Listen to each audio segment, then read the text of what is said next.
أهلا بيك في الحلقة رقم 14 من سلسلة هاشتاج نووي. والنهاردة مش هنتكلم عن مفاعلات ضخمة ب 1400 ميجا وات ولا عن محطات طاقة محتاجة مدن كامل حواليها.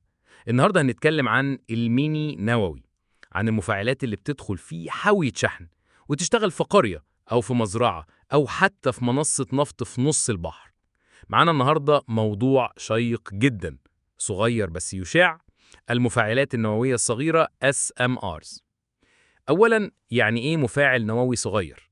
وهل هو لعبة أطفال؟ لا طبعاً. SMR يعني Small Modular Reactor، يعني مفاعل نووي صغير ومركب. الصغر هنا مش في الخطورة، بل في الحجم الفعلي، ممكن قد بيت. القدرة عادة من 10 ل 300 ميجا وات، والتركيب بيتصنع في مصنع ويتنقل للموقع. يعني مش لازم تبني محطة عملاقة، تقدر تشتري المفاعل زي ما تشتري وحدة تكييف مركزية. طيب، ليه نحتاج مفاعل صغير أصلا؟ لأن المفاعلات الكبيرة غالية جدا، مليارات الدولارات، بتاخد سنين عشان تتبني، محتاجة بنية تحتية ضخمة، وبتنتج كهرباء أكتر من اللي بعض الدول تقدر تستهلكه. فالاس ار ارز جت تحل مشاكل كتير: أرخص، أسرع في التركيب، أسهل في التشغيل، ممكن تركبها في مناطق نائية، والأهم، أكثر أماناً. طب هي آمنة فعلاً ولا مجرد دعاية؟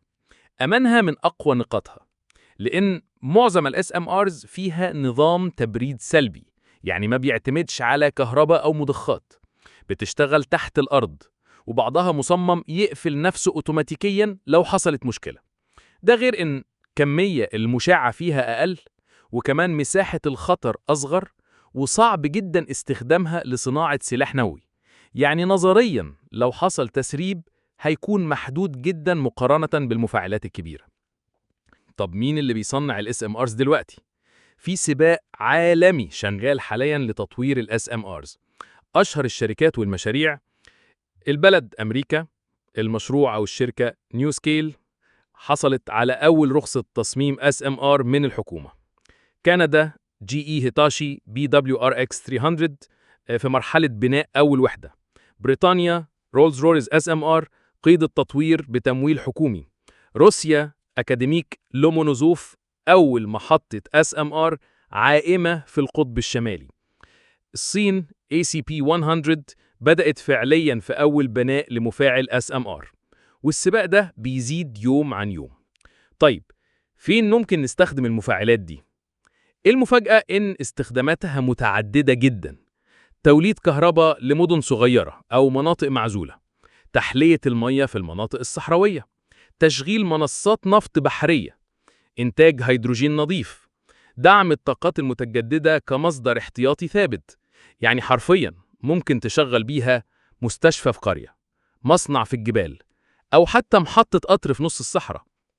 الفرق بين ال SMR والمفاعلات التقليدية: العنصر: مفاعل تقليدي SMR القدرة من 1000 ل 1600 ميجا وات، ال SMR من 10 ل 300 ميجا وات. الحجم: ضخم، ال SMR صغير. التكلفة: مليارات، ال SMR مئات الملايين. الزمن: من 5 ل 10 سنين، من 2 ل 4 سنين. التركيب: في الموقع، ال SMR في المصنع وجاهز للنقل. الاستخدام: المفاعل التقليدي مدن كبيرة، ال SMR مناطق صغيرة أو نائية. طب بكام المفاعل الصغير ده أقدر أشتريه؟ مش هتلاقيه في سوق الجمعة، لكن فعلياً الأسعار بتبدأ من 300 ل 800 مليون دولار للمفاعل، أرخص من المفاعلات الكبيرة بكتير، وممكن تستخدمه في شراكة بين حكومات أو شركات.